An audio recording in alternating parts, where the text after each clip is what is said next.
pride and very proud, and I do thank you. And as Betsy said, my name is Donna Teini. I am the farm wife of John Teini. We have 4 sons, 3 of whom have given us lovely daughter-in-laws, and they in turn have given us 5 grandsons, and the 6th grandson is on the way.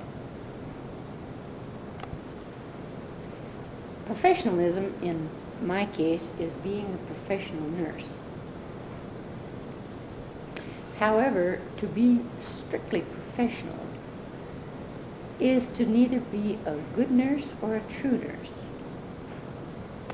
By all means, a nurse has, through an intense formal education and practical experience, a great deal of knowledge at her beck and call. She can assess illnesses, and this isn't diagnosing. She can make quick judgments when needed and carry out the technical skills of nursing, technical procedures of nursing, whether it be starting an IV, reading and interpreting the monitor, carrying out doctor's orders, administering medications, assisting and setting up either a delivery room or a surgery, helping with an accident victim, or 100 other things. And this is pure professionalism. But a nurse has to be more. She is dealing with people, each of whom has different needs, mental and physically, and she deals with situations that call for different treatment. Therefore, she is in turn perhaps, besides being a nurse, a mother, a teacher, amateur psychologist, a good PR man, sometimes only a strong back and a strong stomach, a stern and unbending disciplinarian, or a friend who shares the grief of death or the joy of a new life. So you see, to be professional also entails being unprofessional. When I was in training, I was taught that I was never to show emotions in front of my patients.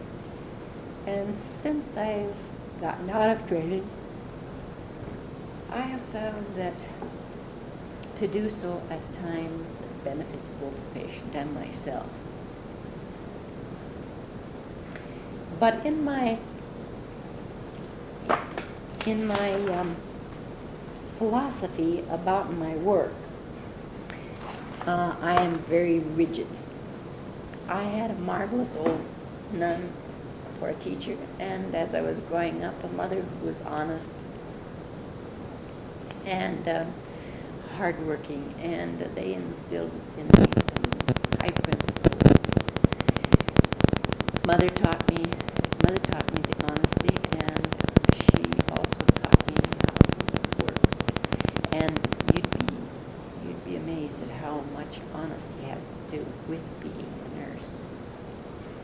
And hard work is the first name of any nurse. Of course, we have our slack times.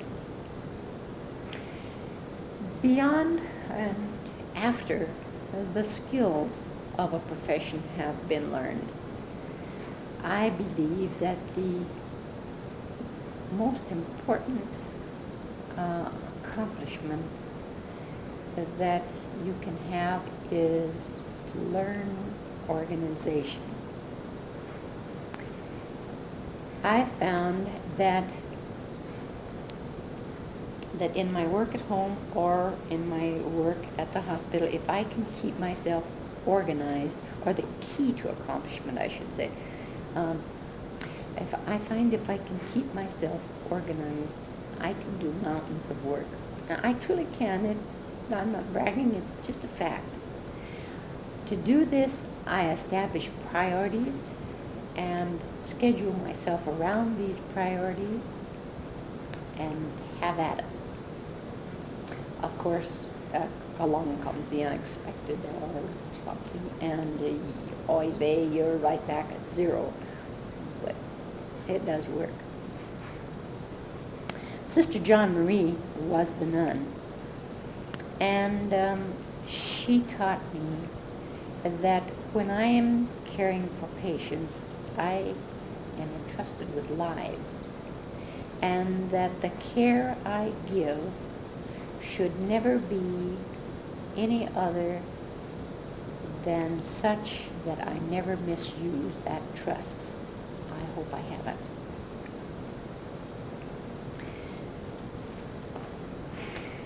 It's a matter of personal pride, integrity with me that at no time I am ever on the floor have I knowingly neglected a patient. And when I leave a floor at the end of a shift, if it's been a successful one, or if I feel good about it, the doctor's orders have all been carried out. My patients are as comfortable as I can make them, and the mundane chores are completed and ready for the next shift.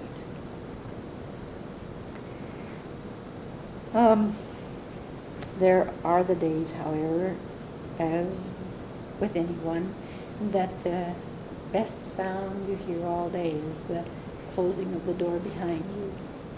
But these are the exceptions, and nursing, for the most part, is a very rewarding profession. When I started working out, our youngest son was 3, and this left a great burden on my husband with the family chores, household chores, and home making. And since then, he's probably fixed more breakfasts and gotten more kids off to school than I. And it was a hard time of adjustment for us. Over the years, however, we have blended and we have adjusted to where it's good. The family appreciates my contribution to the family, and I never could have worked all these years without their help. As far as any advice I might have to give, I think that the old-fashioned virtues and habits still carry us further and better. And of course, among these is honesty and integrity, good work habits, the willingness to work, the appreciation and cooperation with our fellow workers and with our fellow man, and the ability to see the humorous side of things, also a faith in God and a willingness to call on Him. Thank you.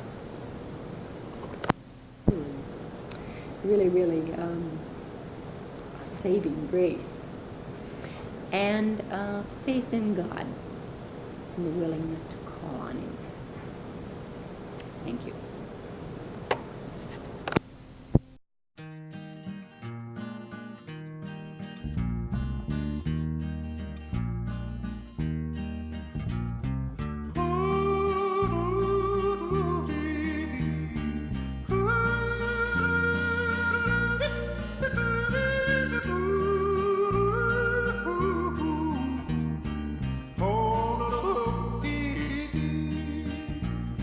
The cattle are prowling, the coyotes are howling, way out where the dog is born. Where spurs are a-jingling, a cowboy is singing this lonesome cattle call.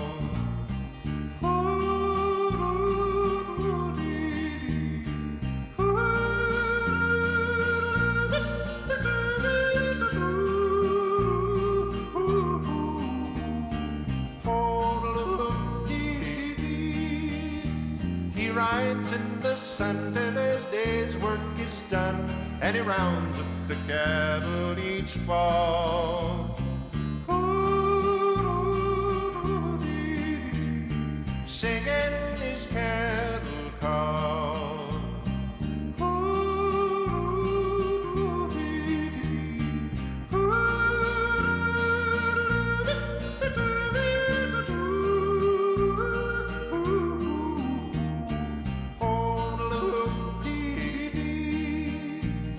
For hours he would ride on the range far and wide, when the night winds blow up a squall.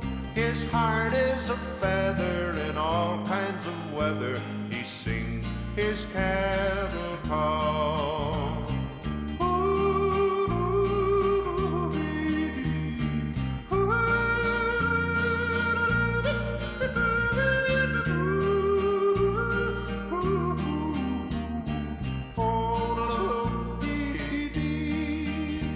He's brown as a berry from riding the prairie, and he sings with an old western drawl.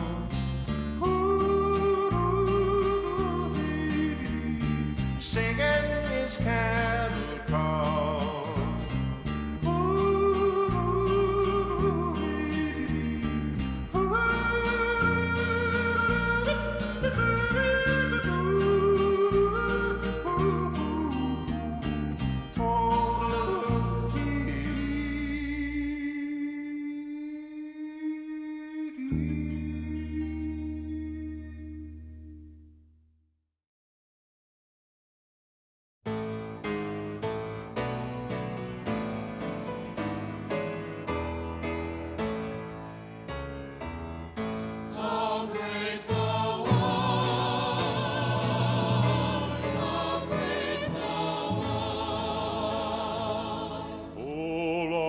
My God, when I in awesome wonder consider all the worlds thy hands have made, I see the stars, I hear the rolling thunder, thy power throughout the universe displayed.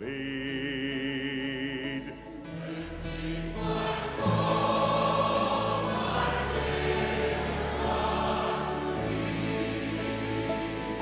How great thou art, how great thou art. Then sings my soul, my Savior unto thee. How great thou